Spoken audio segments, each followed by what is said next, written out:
Hey guys, wanted to tell you real quick about our podcast host and sponsor, Anchor.fm. If you're thinking about starting your own podcast, I highly recommend Anchor.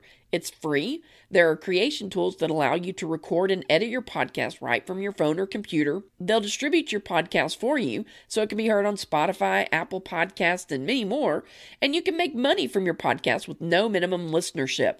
It's everything you need to make a podcast all in one place. Download the free Anchor app or go out to Anchor.fm to get started. That's Anchor.fm. Now back to the show. The Cannabis Hills Me Podcast, episode 112.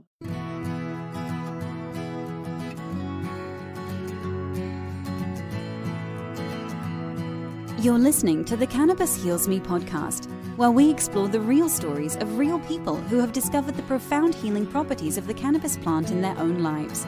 Find more at cannabishealsme.com. Hey everybody, welcome back to the Cannabis Hills Me podcast. This is your host, Rachel Kennerly, coming to you once again from the Storybook Inn Studios, and we are back for an educational episode this Thursday, assuming, of course, that you're listening to this on Thursday, and I don't know why you wouldn't, because you have subscribed to the Cannabis Hills Me podcast by going out to your favorite podcast app and hitting the subscribe button. And I'm sure that while you were out there, you were also giving us a rating or review so that the podcast app that you're using will recommend this podcast to other people. And of course, you're listening to this on Thursday because when you subscribed, your podcast app automatically downloaded the Cannabis Hills Me podcast latest episode to your podcast app. And you're enjoying it right now, hot and fresh off the presses. At least that's what I'm imagining in my head that's happening. And don't spoil it for me if that's not really how this is playing out. I like to live in this fantasy world in my head. But I am glad that you guys are joining me, whatever day of the week you happen to be listening to the podcast episode. Glad you're back. And are you shocked? Can you believe it that I told you that we're going to have an episode and we're actually having it? I'm a little shocked myself, to be perfectly honest with you. But I'm really stoked about this episode because we are being joined once again by the foreign policy guru, Scott Horton. He is the managing director of the Libertarian Institute. He's the host of Anti-War Radio on KPFK 90.7 FM in Los Angeles and the opinion editor of antiwar.com. He's also the host of the Scott Horton Show. And over the years, Scott has done more than 5,000 interviews on foreign policy from a libertarian perspective. But he doesn't just do foreign policy, even though I like to put him in this nice little box and say he's the foreign policy guy. He is well read on a host of other subjects. And today he's going to come on and talk about SWAT raids and the militarization of police. And we're also going to discuss some solutions to the current situation that's playing out in front of us. It's a very timely episode. I think you guys are really going to enjoy it. So without further delay, let's get Scott on the program. Scott, welcome back. Thank you very much for having me. How are you doing, Rachel? I'm doing well. The last time you were on, we talked about how the drug war and the war on terror can sometimes be related. And at the end of the call, you said, hey, if you ever want to talk about SWAT raids and the war on drugs, then I'm your guy. So given the current environment, I thought this would be a pretty timely conversation for us to have. Sure. I live in a small town in East Texas. There's like 30,000 people that live in this town. And so my interactions with law enforcement have been very different than most people's interactions with law enforcement. You know, most of the people that live here, I go to church with them or I have known their family for a long time. So where I come from on my attitude toward the police is very different than probably most folks that, especially in the libertarian movement or people who have lived in larger cities. The experience has been very different. So I always grew up, you know, the cops were the good guys. If you were in trouble, you could call them. And it's only been since I got into a more liberty-based mindset that I began to see, okay, their cops are not the same everywhere as they are here. And then I was shocked to discover that there's like 50,000 SWAT raids a year in this country. Yeah, I mean, that's the key stat right there. So first of all, you know, I'd like to point out that it makes a real difference, I think, as you're indicating there, that you know who the cops are, you know their families, and they know you, and there's accountability there, not legal accountability. The courts have destroyed all that, but there's, you know, what would the neighbors think really counts in a situation like that. Yeah. If people you go to church with, if their son kicks your door down in the middle of the night, whether he's wearing a badge or not, you taught that kid Sunday school or where, you know, that kind of thing, it matters a lot. And so it's no mystery why in, you know, the big cities, the cops never live in the same side of town that they patrol. In fact, they deliberately have the cops patrol areas as far away from where they live as possible so as to cause that kind of disconnect. So they're not worried about that extra layer of social accountability for their transgressions. And so, that's a real phenomenon. And it's like that for a real reason too, for the psychology of the cops. So they don't get, too worried about what the neighbors might think as part of it. Yeah, you're probably going to be a little more hesitant to bust in the door of your Sunday school teacher than you are That's right. some crackhead, Right, but if you have no idea who these people are, then it doesn't matter. She might be the lady whose door you're kicking in might be somebody's Sunday school teacher, but you don't know her, and so don't have to worry about that. And then, as you say, the 50,000. That's all you need to know right there, right? For people who have never even heard of a friend or family member being SWAT raided in the middle of the night, which is just what the Delta Force and the Navy SEALs do in Afghanistan when they do a night raid, kicking in people's doors and screaming at them and pointing guns in their faces, treating us like we're Afghans. Not that the Afghans deserve it. But anyway, 50,000 a year. Well, that's 1,000 a week. I mean, assuming the cops ever take a vacation other than when they kill somebody and get 2 weeks paid vacation. Assume they take off Thanksgiving and Christmas. That's 1,000 SWAT raids a week. And almost always no knock, middle of the night while people are sleeping. And, I'm old enough that in the 1980s when I was in elementary school, it was still the Cold War with the Soviet Union. And in Texas, we had a mandatory What's Bad About Communism section in our social studies class and why we're better than them. And one of the hallmarks of a totalitarian state, according to my Texas state education circa 1985 or 6, was they come for you in the middle of the night like monsters and kidnap you out of your bed, which is, of course, the same thing America pays the IDF to do to the children of Palestine all day, too. And they take that money right out of your paycheck, too. But that's what we do. And it's the poor and darker part of town where most of this happens. And there are places in America where there are very poor whites as well, and they're just as likely to get it. It's not all about race. I mean, it is entirely caught up with race because, of course, racial minorities, by and large, have less wealth and political power.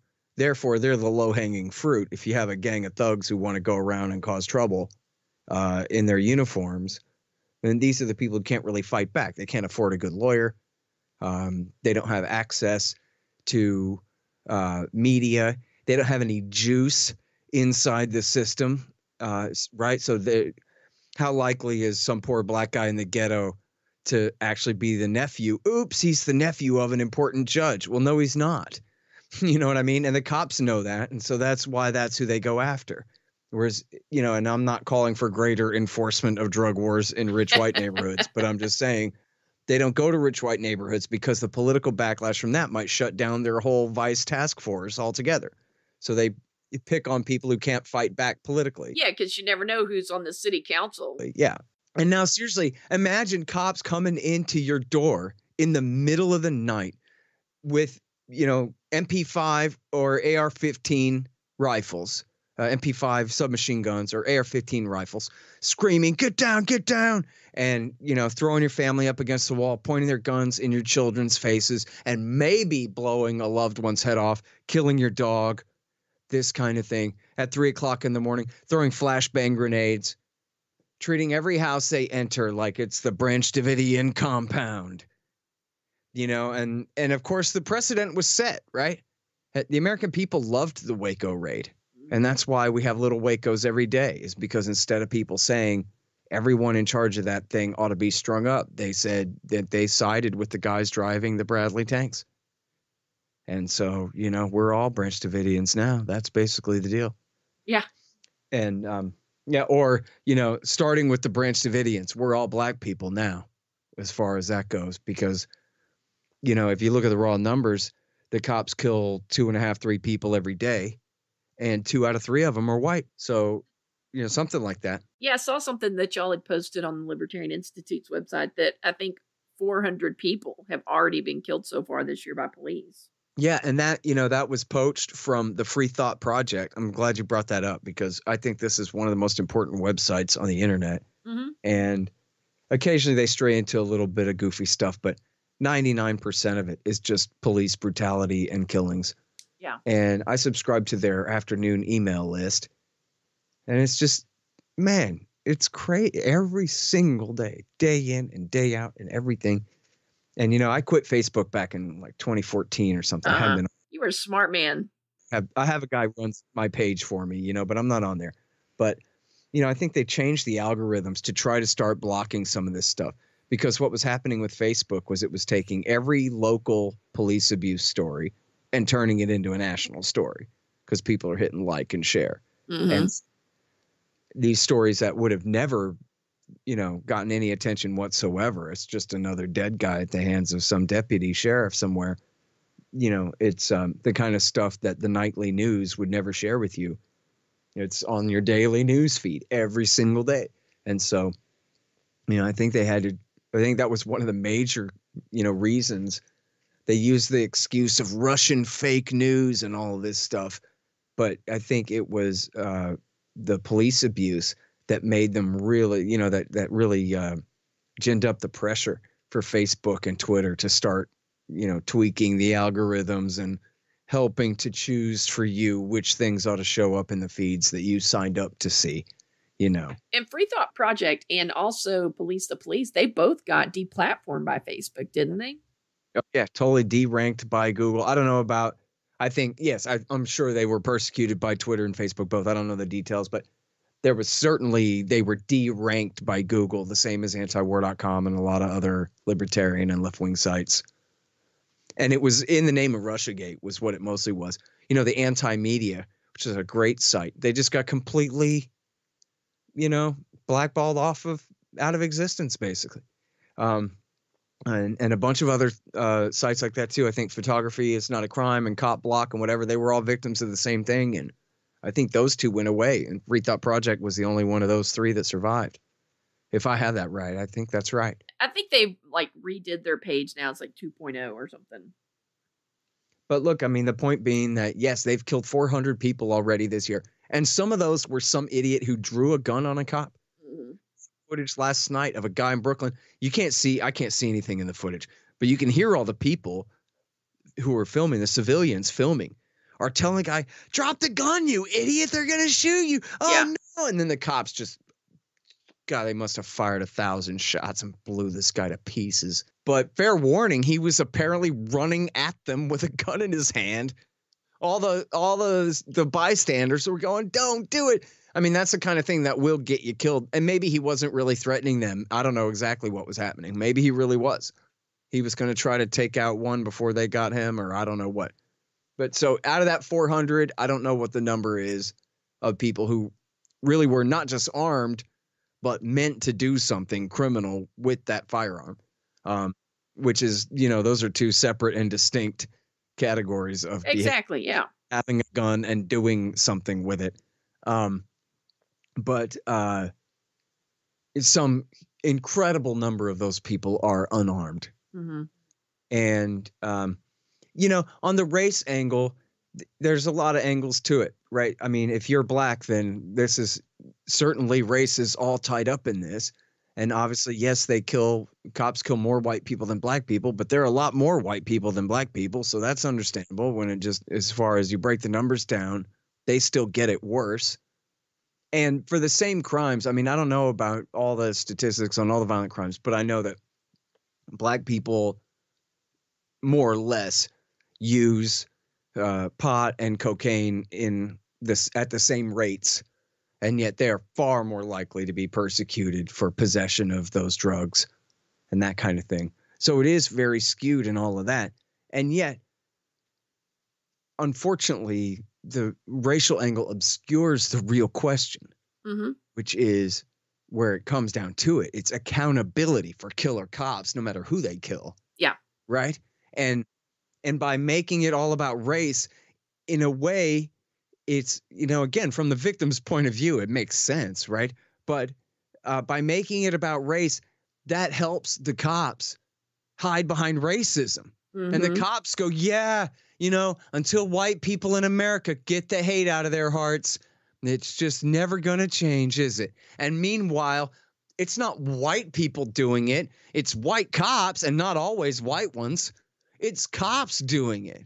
Their race is blue, and their shiny little costume jewelry badge they pin on their shirt. And there's no accountability for crimes that they commit. They dress up like Navy SEALs and kick in people's doors at 3 a.m. And if people grab their gun and fire, then they prosecute those people for murder or attempted murder. If people defend themselves from a no-knock SWAT raid. Yeah, like Breonna Taylor's boyfriend. They were going to charge him with murder. Exactly. Well, we can talk about the specifics of that case. Absolutely. But the thing is they're saying, no, the problem is that, white, George W. Bush and Barack Obama both came out on, if only we could put aside all of our racial prejudice, then we could just get along. Come on. The question is the war on drug possession and trade, the war on gun possession and trade, the federalization of police, multi-jurisdictional joint task forces, the military's 1033 program, and the Department of Homeland Security's excess equipment plan, where they arm up every police force in America, like 20,000 of them, county and city police, with armored personnel carriers and rifles and, paramilitary uniforms and equipment and every bit of this stuff, and subsidize it all. Yeah. On, Joe Biden signing the check on our tab. This whole thing is a government project. This isn't about racial prejudice. This is about racism, the system, like communism or capitalism, the system of state power. And yes, it does chew up poor black people and spit them out. And in fact, a lot of times just digests them and keeps them. Yeah. They have what they call, think about how insane this is, that anyone could have ever even dreamed of such a thing, much less accurately describe a system as the school to prison pipeline. What? The school to prison pipeline? You see what's going on there right away. It's the economics of politics. Somebody's getting paid to kidnap these children and put them in cages. And somebody who's getting paid is making sure that that system continues to progress. The same as if you talked about the military industrial complex, the big pharmaceutical complex, or whatever it is. It's a police state with enough profit motive built into it to take the government's incentives to enslave you and then triple them with all of the corruption from all of the concrete salesmen and all the iron bar salesmen and all the AR-15 salesmen. Every time the cops kill a black guy and the NRA says nothing, people say, look at the NRA. They say nothing when a cop kills a black guy. But you notice the NRA says nothing when a cop kills anyone ever. They never do that. That's not what they're for. What do you think? They're the ACLU of gun owners or something? That they go around suing innocent victims of police abuse? That's not what the NRA is. The NRA isn't even a lobby for the American people's right to bear arms, generally speaking. The NRA is a lobby for the gun manufacturers. That's what they are. And what does that mean?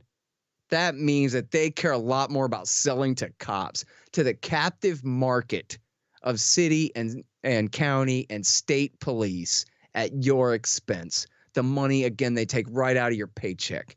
You think the NRA is in the business of trying to offend cops by sticking up for the actual rights of a human being, much less a black guy? That was never their job. If anything, their job is lobbying for sales of weapons to cops and lobbying you to accept new gun control measures as reasonable and at least not worse, which is the role they've played since the 60s, at least. Have you seen the documentary Peace Officer? No. The guy that's the main person in it, his name is William W. Lawrence, and he was a sheriff of Davis County, Utah, back in the 70s, and he actually formed the SWAT team for his county when he was sheriff, and 30 years later, the SWAT team killed his son-in-law. And so it's an examination of the militarization of police. Oh, I know what you're talking about now. I remember that. And I'm sorry, what's the guy's name again? His name is William Dub Lawrence. Dub is like his nickname, D-U-B. Mm-hmm. It was really good. He just talked about how his deputies were back in the 70s when he was there. And then there's no de-escalation with these SWAT teams. It's acceleration. It's like, throwing a match, some accelerant on a fire. It just makes everything so much worse. They don't try to de-escalate. They try to escalate it. And it typically ends in the death of the civilian. Right. I mean, I think about what it is. Like it's comparable in foreign policy to the Colin Powell doctrine or the Caspar Weinberger doctrine, which is you go in with pre-prepared, overwhelming force. Pre-prepared. Can you do that? Two pre's? Uh-huh. With overwhelming force, and you win the war outright, overwhelmingly, extremely quickly, so that they don't even really have the capability to react. Iraq War I was the big showcase for that. Well, that's what these SWAT raids are, right? Come in the door screaming with 10 guys armed like soldiers with machine guns and all of this so that you won't have time to react. I know this is corny and stupid, but it's not supposed to be. That this is America, man. They're supposed to only ever have to use the minimum, or only ever be allowed to use the minimum amount of force required to take anyone into custody for the purpose of protecting their rights until they get a fair trial where the presumption is they didn't even do anything in the first place. Right. Supposedly. Yeah, but there's a presumption of guilt in most cases. If we think you're growing a plant, we're going to bust in your door and go, heaven forbid you pick something up and try and protect yourselves because we're going to blow you away. Yep. And then, so you mentioned Breonna Taylor there. In her case, what happened was her boyfriend picked up a gun. Again, he had every reason to believe that he was being, the house was being robbed by violent armed gunmen. Yeah. Who were barging into his house. He heroically fired a shot in defense of himself and his girlfriend, and they blew her away. 8 shots. They fired 20-something total, some of which went through the walls into adjacent apartments and luckily didn't kill anyone, but very well could have. And 8 of them killed this innocent woman in her own house. And then it turns out they were in the wrong house. These people didn't have anything to do with the guy that they had arrested, who they had already arrested. And they were just looking for more evidence of what? His contraband possession. And so that was why they were at her house in the middle of the night. And in fact, people really should type in Breonna Taylor 911 call. And it's the boyfriend, Walker's his name. I'm sorry, I forget his first name. Walker's his last name. And after they kill her, or at least shoot her 8 times, I guess maybe it took her a minute to die or so, he calls 911 for help. Because at this point, he still has no idea that it was the cops that murdered her. And he calls 911 and says, please help me. Please help me. These horrible armed robber guys broke into my house and shot this woman. And you can listen to him, sobbing as she dies in his arms. Wow. And he has no idea. And, it's funny because, just interesting that here's a young woman who was an EMT and worked at a hospital. I forgot her exact role at the hospital, but her whole thing was she was going to nursing school to move up in the medical field.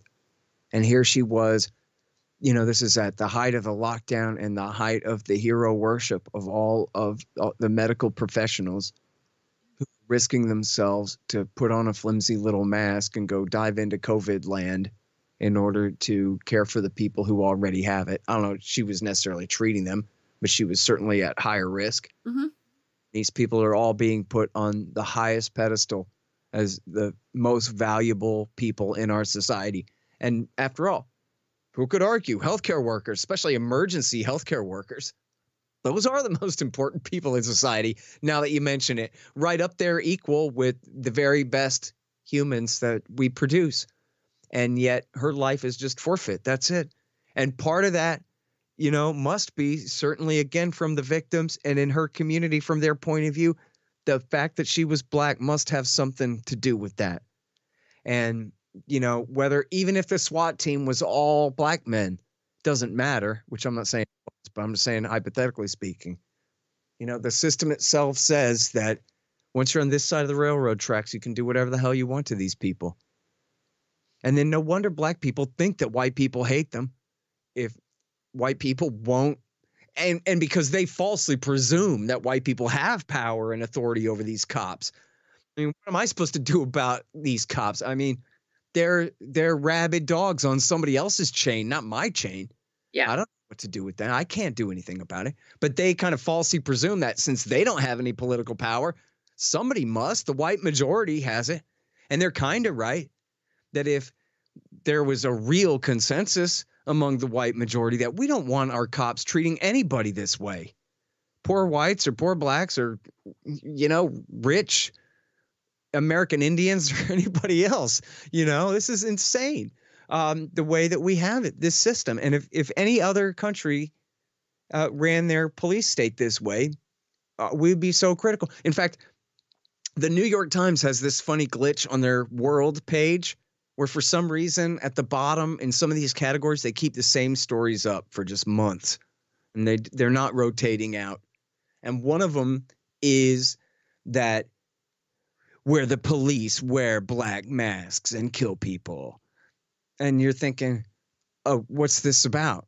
Which American city is this article about? And it's about, oh, no, it's about the way they do things down there in Rio de Janeiro in the slums. Wow. And it's like, you know what? The cops wear black masks and kill people in my town, in Houston, in Dallas, in San Antonio, in El Paso, probably in San Angelo, any mid-sized town in Texas. The cops wear black masks and kick in doors and kill people, frame them, and God knows what, all the time, constantly. And that's just here. Yeah, because if they make a mistake, all they got to do is sprinkle a little magical cocaine dust, and it totally makes everything they did legitimate. It makes the fact that they blew away. Yeah, exactly. Like Dave Chappelle says. Yeah. You just sprinkle a little crack on them, and it's all just explained away. Yep. And it was totally fine. And where was it? I can't remember where it was. They actually had video. So even the people that are like, oh, the police need to wear body cams. Well, they circumvent those sometimes. And there was some city where they were planting it. Yeah, they just turned them off. Who gave them an off switch? Yeah. Yeah. It's like it needs to stay on all the time, not be able to turn on and off. I don't know. Anyway, yep. Yeah. But I mean, the war on drugs has certainly ramped it up, and it's given, I guess, legitimacy. Everybody's like, oh, we got to do something about the drugs in our community. And then, you've got people busting in your door at 3 a.m. in the morning. And in East Texas, we have a lot of armaments around here. And I know if somebody came busting in our door at 3 a.m. in the morning, my husband and I would defend our family, and then we'd probably get blown away if that was the case. Right. And see, that's their whole excuse, right? Is, man, these people are armed to the teeth. If we're going to be kicking in their door in the middle of the night, we're going to have to be dressed up like Navy SEALs and use overwhelming force. Mm-hmm. The fact, they're, of course, begging the question in the actual sense of that term and in presuming that they've got any right to be there at all. Right. And, of course, if you had an actual warrant out because you'd actually done something to somebody, and then they could find you, and then they could knock on the door and say, come out with your hands up. We know you're in there, pal, and you're not going anywhere, and figure it out. Or wait until you walk out of the house. I just saw one on the first 48. I was flipping through the channels. Murder suspect, and they knock on the door, and they're like, come on. And the guy's like, all right, you got me, So in that case, they didn't have to use the SWAT raid. They just went and got the guy. He thought he was going to lie his way out of it or whatever. It didn't probably work out very well for him, but still, they didn't have to blow the house up to get him out of there. But yeah, so the major police reforms are obvious, right? The very first thing is you just end night raids. You just abolish night raids in all 50 states. Yep. He said, we're just going to not do business like this anymore. If you're going to use a SWAT team at all, it's a hostage situation at a bank or something. Even then, you need a negotiator more than you need a SWAT team, really. somebody that's actually going to be de-escalate the situation, not take it up to the nth degree. Yeah, absolutely. And I mean, all other things being equal, I'm not talking about libertarian paradise. I'm just saying, in this country right now, with everything else essentially the same, we need to see the complete legalization of the possession and use and trade, especially in drugs and guns. The creation of these black markets, the prosecution of people simply for possession of, whichever contraband, and not committing a crime against anyone, and then justifying this kind of militarized response in order to clamp down on those things. The solution is just to legalize those offenses. They're not even crimes. They're just offenses against state edicts. And what you do is, if enforcement of those edicts is such a problem, we'll just stop enforcing them and just end it. It's insane to have it this way. Yeah, you end the drug war and you end a lot of your instances of police brutality. Absolutely. I mean, the whole thing dries up. I mean, all of this militarization at the state and local level is pushed by the federals. But then their funding also dries up. Well, that's true. And then they'll have to get real jobs. It's true that we just don't need them at all. We just don't need them at all. So there's the SWAT raids. There's the overall militarization, which is, all caught up in especially the war on drugs, but also the war on guns. And again, that's all a federalized type of a situation too. And then there's the qualified immunity, which has been invented by the judges to say that cops essentially have a license to kill. And unless they killed you in exactly a way that a previous court in that same district had already ruled another cop can't do, which they didn't rule that because no one had ever ruled that before. So, for example, say crushing a guy by keeping your knee on his neck and his back where his lungs can't expand and take in air and get oxygen, and he dies of that. Well, if you've never had a court case in that district where another cop already got in trouble for that same thing, well, then, how is he supposed to know he's not allowed to kill a guy that way? And in fact, they probably told him in training, put your knee on his neck. So now he's just doing what he was told. And all of this. And this guy very well could get his case thrown out. He has qualified immunity. And people don't, maybe this will be the one where people finally realize what that is. That says that the rules for when a cop can kill somebody are completely different for the rules for when a regular civilian can, which of course means in all cases, no choice whatsoever to do so in defense of your own or another innocent life. That's it. Yeah, and then you just have to stand there while 3 cops, because there were 3 cops total on the guy.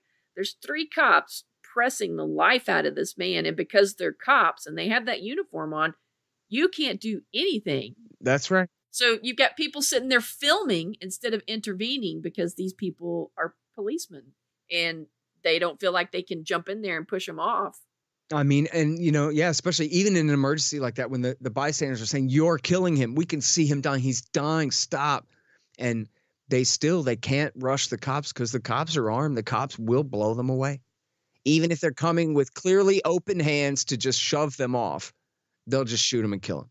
Right. And they knew that they would die if they tried to save his life. Mm-hmm. That's a lot to ask of somebody. It's nice to think, well, I would have risked my life to save him, but would you really?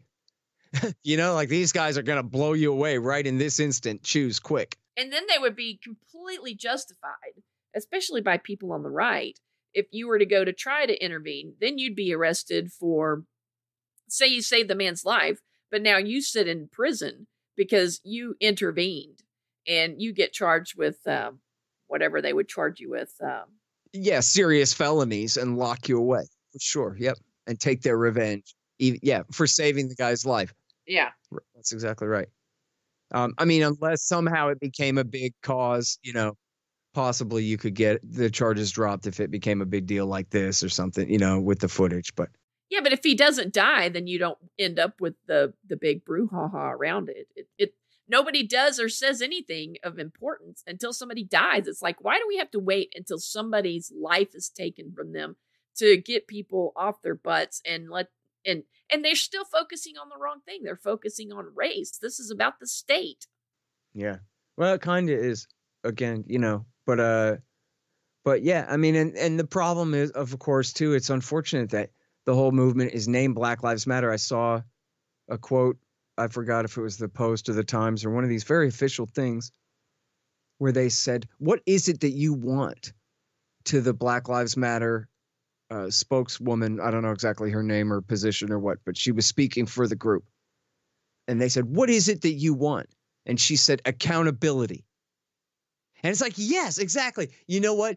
They need to name the movement Accountability for Killer Cops. Yeah. And yes, blackness and whiteness and all these things are sort of mixed up in it. But what's the bottom line? The bottom line is, again, qualified immunity, which is a fancy way of saying a 007 license to kill. Mm-hmm. Cops know that if they kill you, they won't get in trouble for it. The only way really they can get in trouble for it is if they beat their own wife to death, you know, on a Saturday night off the clock. But even then, we saw one just a couple, 1 week ago. It's at the Free Thought Project right now. You can see it, where the cop shot his wife in the head. Powder burns are all over his hands, not hers. And they called it a suicide anyway. That's not even qualified immunity. That's just their mobster murderers together who aid and abet and are accessories for each other's murder. Yeah. But that's the issue. That is the issue. And all of Black Lives Matter ought to just change the slogan, change the hashtag, change the URL.org to Accountability for Killer Cops. That's it. And that's something then that everybody can get behind. And it's really unfortunate because, you know, the slogan Black Lives Matter, what they're really saying is Black Lives Matter too. You can't just kill us for no reason, like we're livestock or something. What the hell is this? But if they say two, then that sounds kind of pathetic and weak, like they're begging from some position of supplication or something. Black Lives Matter too. They don't want to sound like that. They're saying, hey, Black Lives Matter. Yeah. Okay. But then what it sounds like to people who aren't black is like, well, what are you saying? You know, and people get confused by that. Yeah. Like, oh, only you're special and not everybody else. Well, what about me? And what about whatever? I didn't enslave anybody. I was only born in the 80s or whatever it is, right? Mm-hmm. And so the whole thing gets muddled. And they're telling other people, this isn't your problem. This is what we have to deal with. But it's not something that you have to deal with. When in fact, the whole angle should be that, hey, police brutality is not just for black people anymore. They do this constantly to everybody all the time. You know, I'm looking at a picture today of this, you know, crumpled old war vet in a wheelchair in Los Angeles, you know, with his pants down around his ankles, this, you know, alcoholic vagrant, probably very sick man anyway, you know, and the cops shot him at point blank range with a rubber bullet, and I don't know if they blew his eye out or just almost did. Wow. You know, and so the point is accountability. Never mind anything else. Yes, they're all a bunch of Klansmen. Fine. But still, accountability for when they break the law. Well, and the frustrating thing is when maybe a police chief says, no, I'm not going to have this in my department, and he fires these bad actors. Well, then the police union gets them rehired, and they have to pay back pay for the time that they had fired them. Even that just happened with the Parkland cops who sat outside while the kid was massacring the children inside the school. Yeah. And they hid in cowardly terror outside. And one of them just got his job back with back pay, as decided by some arbiter. That's not something that we're hearing a lot about either, is people saying, hey, these police unions need to stop backing these bad actors. Well, there should be no such thing as government employee unions in the first place. And they have no right to a government job. That's completely contrary to the entire concept that they are servants. You know, every time there's a government shutdown, they go, well, we're sending home all, or a COVID lockdown, we're sending home all non-essential employees. Well, why is there a single non-essential employee of the government at all? When this is the money they're paid comes out of other people's taxes. Mm-hmm. When the entire theory is that they are absolutely necessary. Otherwise, we do it all ourselves, you know, whatever it is that they're doing. I think these riots and stuff have been a wake up call for people who maybe have felt previously, oh, the cops will protect us. That No, they're probably going to stand around the corner or hole up in the police station while your neighborhood burns down. So it's important for you to have something to protect yourself with, and not a sword, because you'll get the crap beaten out of you like that guy in Dallas did. Yeah, no, I mean, it's true that people are getting that point that, yeah, you're going to need to provide your own security some of the time. I think that's part of it. But unfortunately, I think the riots have just completely taken the spirit out of the protests and ruined them.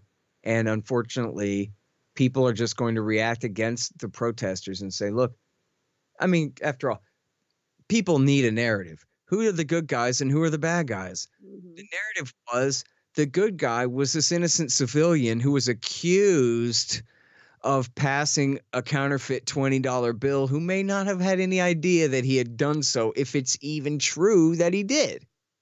Right? For all we know, just somebody took their little marker and drew on the bill, and they thought the color was wrong and made a bad call.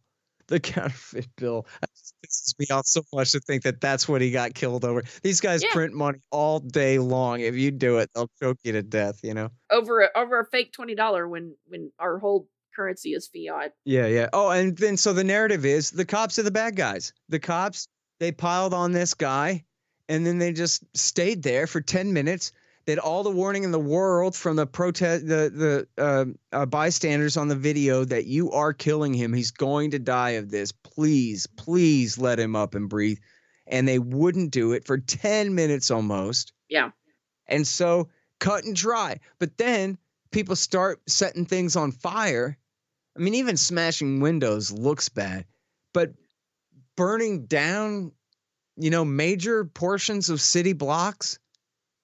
And that's the definition of anarchy, why people won't listen to us when we tell them about Rothbard, because that's what they think we mean, right? Is uncontrolled chaos. Essentially that this is why we have to have cops. And so maybe the cops caused the riot, but still, what are you going to do without them? And of course, you're right that the cops, they won't protect people from the looters. If you go and look at all the footage on Twitter and wherever, you can see that time and time again, the cops let the looters run wild and they busy themselves attacking the protesters. Because what are the protesters going to do about it? Like the old man in Buffalo, they're just going to get a split skull. That's all. And in fact, I think it was an article at Mises.org where they had a quote of the cop very specifically. Oh, it might have been Bradley Thomas at my site at the Libertarian Institute. It was Bradley Thomas at the Libertarian Institute, his article where he has a direct quote of them saying, well, yes, of course, we don't want to mess with the looters because that could be slightly dangerous. So that's just brick and mortar. We're going to go ahead and let them run wild and steal and burn and loot and go crazy. And we're just going to go and pick on the protesters because they're less dangerous. Wow. Just outright admit that confronting looters, well, that would put our police officers at risk. What? Wow. And it's just for property. I was like, really? Because people are being beaten and sometimes, to death, trying to defend their property because they're being left high and dry. And it's not like property just means highly insured franchises of mega corporations. You're talking about people's entire life's work. I saw a thing about little Cambodia town in Long Beach, LA, and how they lost everything. All their jewelry stores and everything all got looted. I mean, is that your oppressor, the Cambodian refugees of Kissinger's war and Pol Pot over there in West LA? Is that who are the people running the system, that need to be struck back against? I think you're about, 16 miles from Beverly Hills, dude. And even then, Beverly Hills is what? A bunch of people made their money in entertainment and a bunch of crap. Like, you got your targets all mixed up. All of them should be at judges' houses and at DA's houses. The police chief's house. Oh, yeah, that's right, police chief. We figured out where you live, dude. And now we're camping out front and we're not leaving. Like, doing some stuff like that, being a little bit creative. focusing on the people who actually are responsible and holding them accountable. How about that? But the riots end up making the cops look like at worse than necessary evil, which is a horrible resolution to this whole thing when they are the ones who caused the problem in the first place. And by the way, why was George Floyd out of work? Because of the lockdown. Closed down his bar. And so if he was passing a fake 20, if that's even true, and assuming that he knew he was doing so, instead of presuming him innocent, presume for the sake of argument his guilt. Well, why is he so broke? Because the government made it illegal for him to go to work. Oh, okay. Just making sure. Yep. Maybe he didn't get his measly $1,200 check to make him whole, you know? Right. Yeah. Yeah, it all goes back to government. And it is. It's sad. It really is sad as hell. Yeah. Well, we're just going to keep preaching the message of ending the drug war. And I mean, that's going to help us out a lot, but it doesn't address the heart of the issue, where basically police just have license to kill. They're judge, jury, and executioner. Yep. Although, you know, if any president, and that's really what it would take a president to reschedule the drugs on the federal level.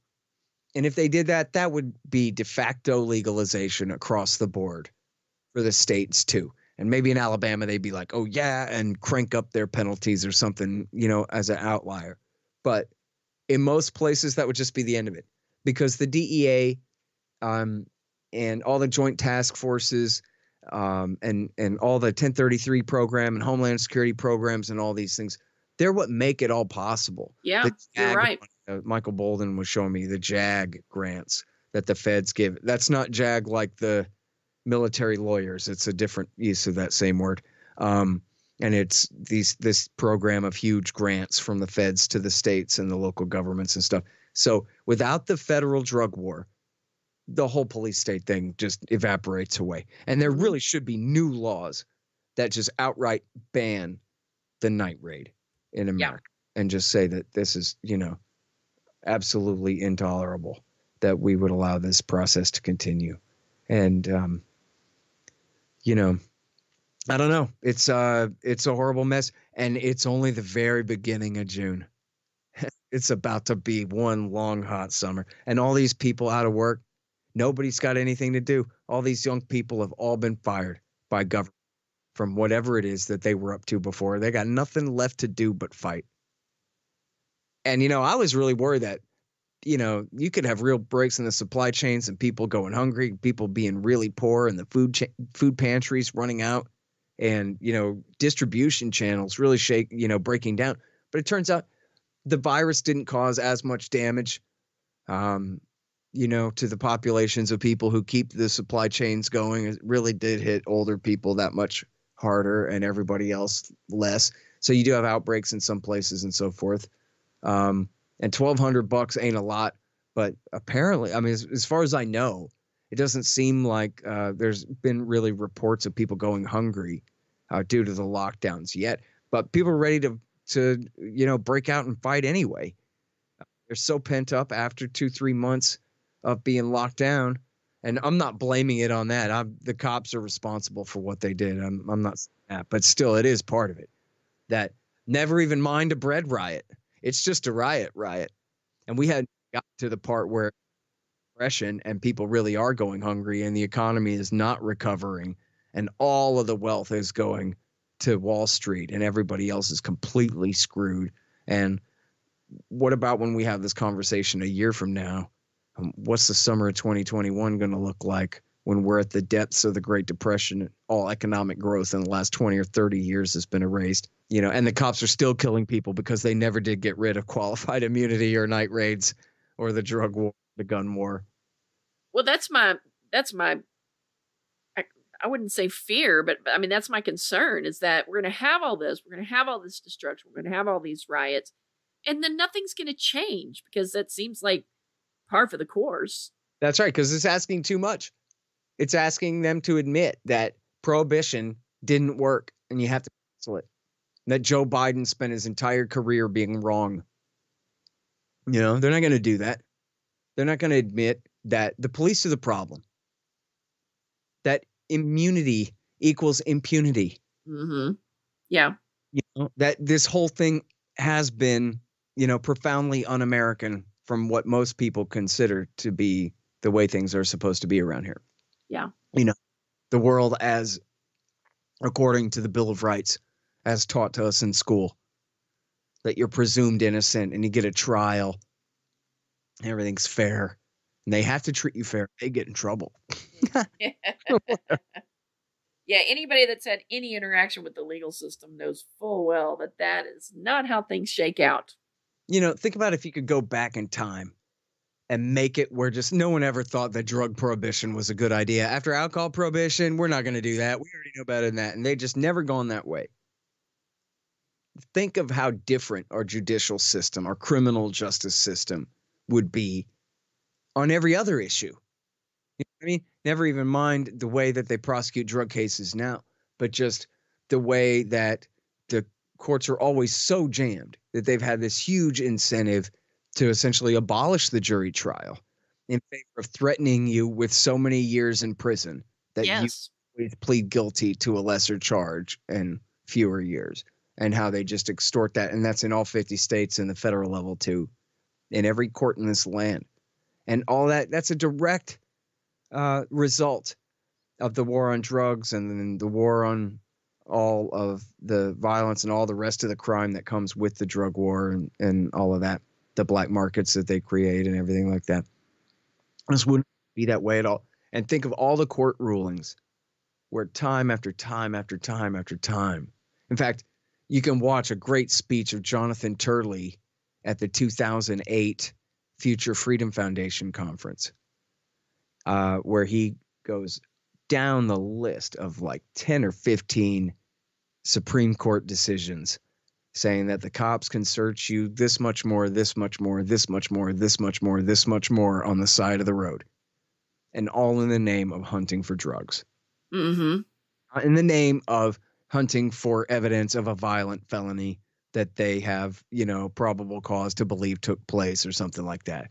But in the name of he might be hiding some weed seeds in his trunk.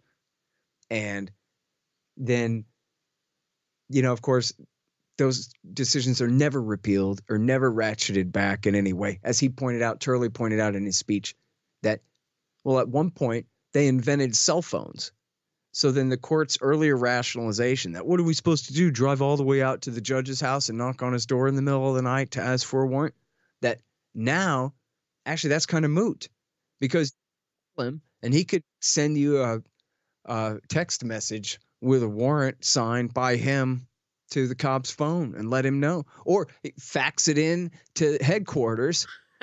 Tell the deputy over the radio that we got the warrant. Go ahead and search, right? And so when the technology became available, that now you don't have to drive all the way out to the judge's house. Well, they never changed that decision. That notch had already been taken. And so they didn't say, oh, well, now you do need a warrant because now that everybody has a cell phone and that problem's been solved. Nope. And so just, it's like Doc Brown in Back to the Future 2. We took a skew to a tangent to this horrible timeline where Biff Tannen is the president and all of this stuff, where it just didn't have to be this way. It just didn't have to be this way, at all. It never did. People never had to go along with this, and they're crazy to continue to go along with it. And it's not saying that drugs are okay. Right. It's just saying that drug prohibition is worse and that there are better ways to take care of the problem. I mean, look, we have a huge opiate addiction and methamphetamine addiction problem in this country right now, and all the consequences that come with the abuse of those drugs. And they're all illegal as hell and already have been and always were.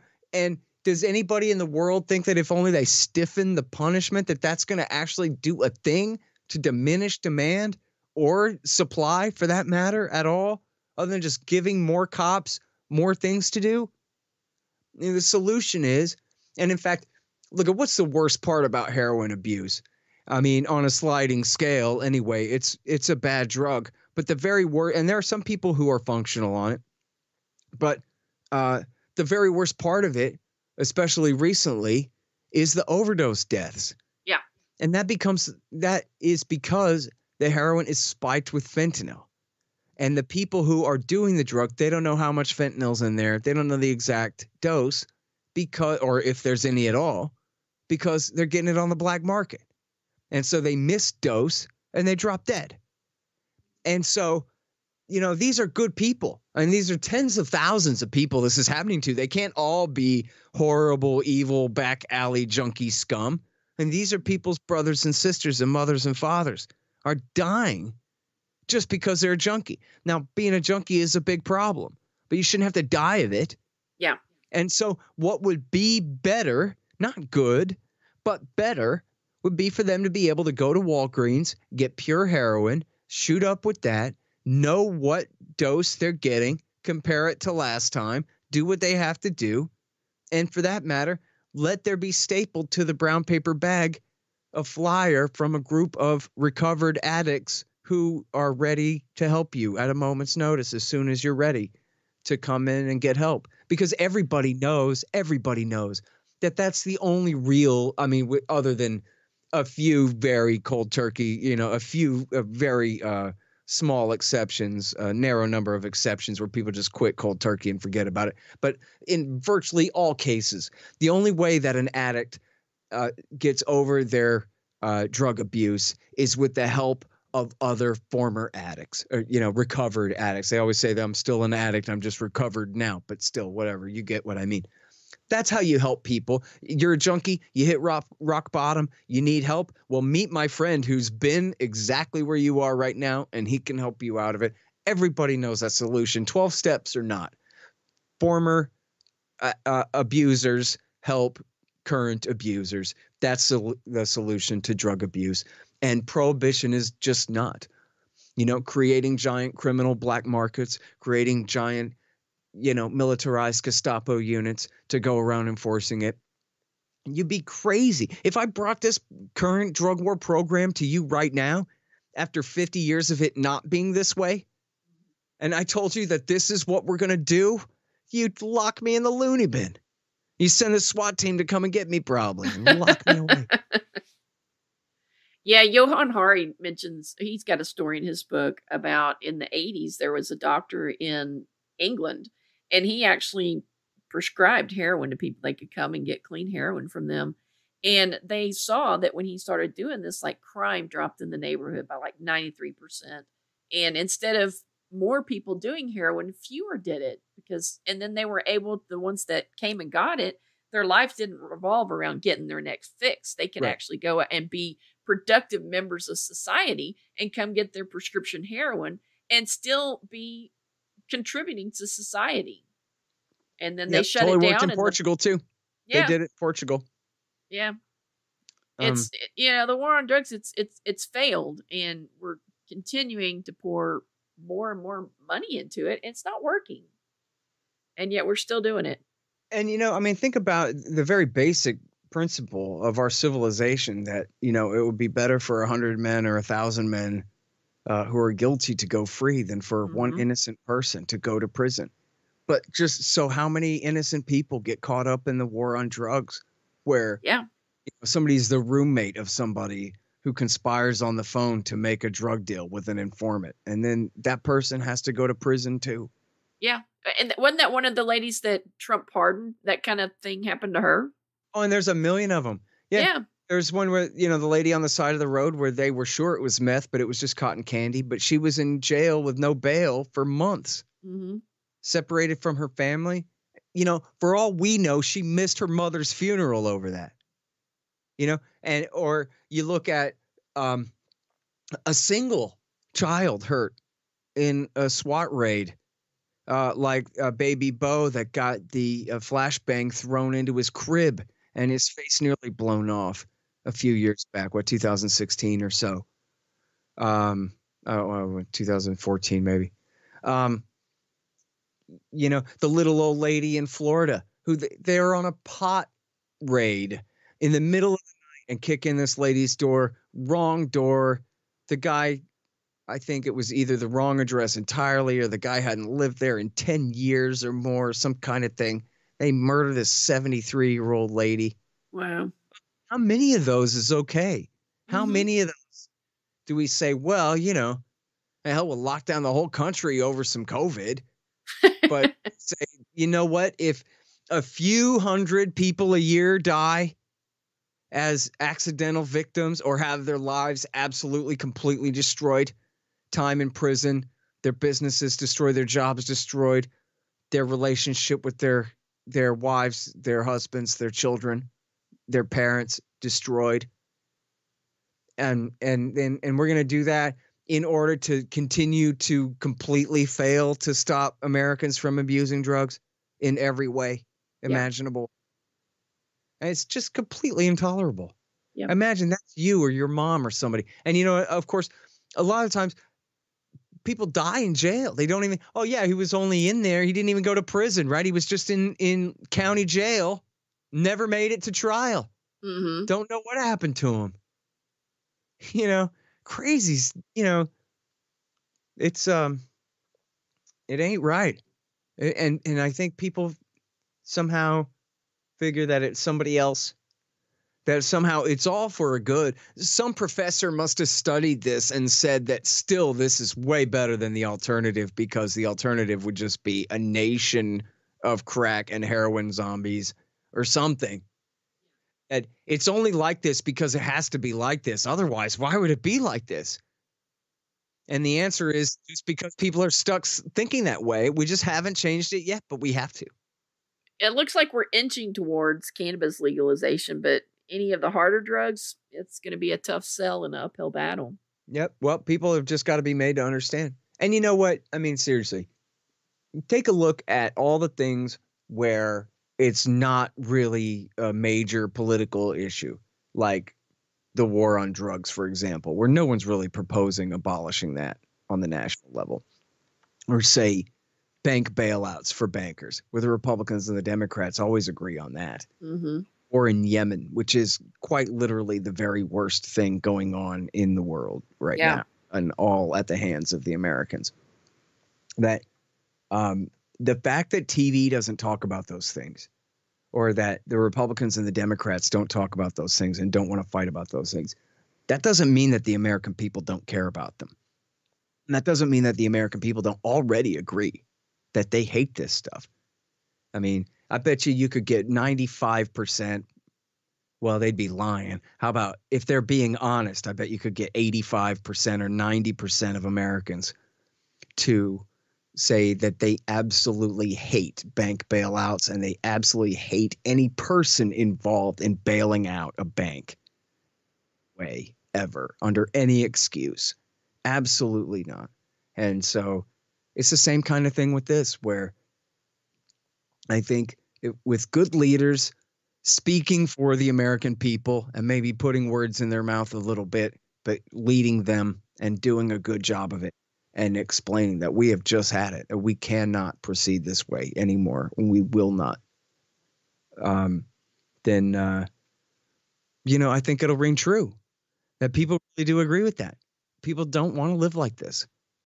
Yeah, I think we just need to figure out a way to effectively communicate it to people, especially on the right, and frame it. Because like you always say, attack the left from the left and the right from the right. We need to frame this in a way that appeals to people on the right, where they realize, oh, they're wasting all this money and they're getting no results from it.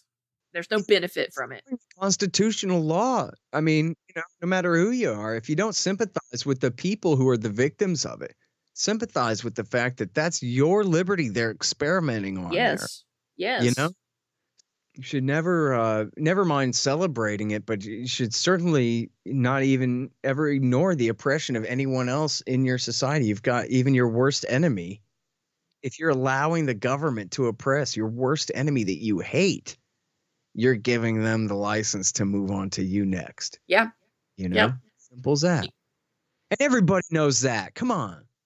Yep, you're right. You don't say that like, well, child rapists are so bad that we're not going to give them trials anymore. Huh? you know, they're so bad that we are going to give them trials so that the guilty will be punished mercilessly, but we'll make sure that the innocent are not punished mercilessly, because what a sin that would be to punish an innocent person for that. So that's exactly why we hold trials for the most heinous among us. Come on. You know, I learned this stuff in like first or second grade, not even fourth or 10th. You know, this is kindergarten civics now. And how could people be so blind? Yep.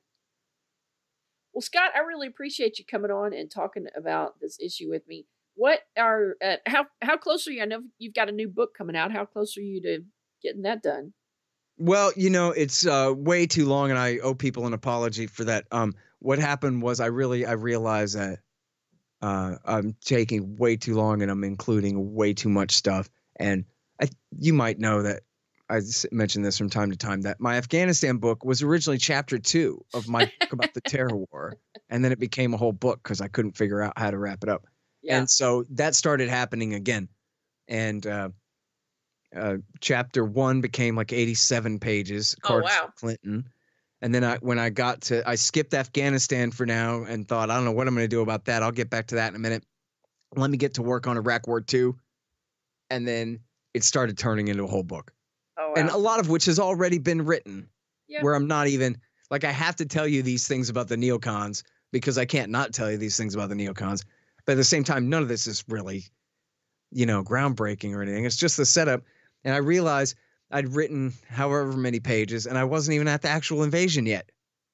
And I realized I'm doing this wrong. I'm getting totally bogged down in this. The same thing that happened with the last one. So what I did was I threw out the last year worth of work. Oh, wow. And I'm starting over on with the rough draft is essentially a transcript of a talk I gave, which is like 120 pages. So that was one long talk, I know. But that is supposed to be what it is. It's supposed to be like the 100-page version of 12 Wars. You know, where it's not, I'm not trying to tell you everything in the world about it. I'm just trying to get you up to speed on what really matters, what you need to understand about each one of the wars and forget the rest. And so I'm trying to refocus now on the brief version. And so, but I'm not doing any more research at all. Like I'm just done. I really got bogged down reading books and all of this stuff, taking all these notes. And I lost sight of what I was doing. So now I'm starting over and I'm trying to go as fast as I can. And I'm just going through it over and over and over and over again, trying to cut stuff mostly and tighten it up and make it better. And then I'd like to have it out in a few months or something. I hate to say anything optimistic because I'll fail to measure up. By this time, by June of 2017, I was pretty done. We went over it just a few more times and a few more than I thought we'd have to. But I was a lot more done with Fool's Errand by June than I am with this one right now. And that one came out in August. So, well, Fool's Errand is a great book for anybody that wants to really understand the Afghan war. I would highly recommend that to anybody. Looking forward to the new book. What did you settle on a name yet? No, I want to call it Enough Already, Time to End the War on Terrorism, but everyone hates that. So maybe I'll just call it Time to End the War on Terrorism. I don't know. I'll put a link to the website so that folks that want to go check out Fool's Errand, and then we'll just be waiting with bated breath until the new book comes out. Cool. Well, I hope you like it. It's all bad news, but, you know. Well, you know, sometimes you need a little reality check. My thing is like, okay, you see all the shady crap they do here stateside. Why would you think they would do anything less perverse and backward when they're thousands of miles away? Yeah, exactly. And in fact, you know, like when they launched Iraq War II, I went and protested by myself. Pardon me, I got the hiccups. I better wrap this up. I went and protested in front of the Texas State Capitol with a sign that said, "Forget Waco," which is supposed to be, you have to be a right-winger to care about the Branch Davidians, and you have to be a right-winger to support the Iraq War. But this is the same thing. And what did they do with David Koresh? It's the exact same thing they did with Saddam Hussein. He's crazy. Yep. Like Crazy Eddie down at the used car lot. So you can't negotiate with him. You might be able to negotiate with Crazy Eddie, but you can't negotiate with crazy David Koresh or Saddam Hussein. And by the way, he's got illegal weapons that the government edict says he's not allowed to have. Not that he's actually done anything to anybody with him recently anyway. And in the case of Hussein, and he's bad to his own people. And we feel so bad for them that we are going to go and rescue them by sending in the Army Delta Force, guns blazing. And then they did the exact same thing. Exactly what they did to the Branch Davidians at Waco is exactly the same play that they did against Iraq in 2003, and that they'll continue to do. And in fact, rewind that back the other way. What did they do to the Branch Davidians? They made them a foreign country. They made this one little piece of property in eastern central Texas into a foreign enemy state. Yep. And it worked. People were like, yeah. Yeah. And they were able to do that. And they loved it. Americans loved it. Everybody was on the side of the cops and not the Davidians. And I mean, 99 to 1% in this country, probably. Well, I think that is shifting. I think that not the documentary, but the thing on Netflix, I think that's really helped. Yeah, people did finally start questioning it years later, but at the time, boy, were they on board for oh yeah, we haven't had a war now in 2 years, so this will be a nice little substitute till we can get back to Iraq, Yeah, that's right. Yeah, that's nuts. Well, Scott, I really appreciate your time, and I will put links to your website as well as the Libertarian Institute and some of the other resources we've mentioned today in the show notes. We'll have to think of some other reason to get you back on later. Happy to do it anytime, Rachel. Thank you. All right. Thanks a bunch, Scott. Show notes for today's episode can be found out at cannabishealsme.com/112. Thank you once again to Scott for coming on. Hope you guys enjoyed that episode. If you did, make sure you share it. Maybe some of the things that Scott talked about, the solutions that he talked about today, are things that you've never even considered before, or maybe other people haven't considered them. So I highly suggest that you share this episode. We will be back here on Monday with another healing episode. Until then, you guys have a great weekend, and thank you so much for coming back and listening once again. Hit the subscribe button and you'll never miss an episode of the Cannabis Heals Me podcast.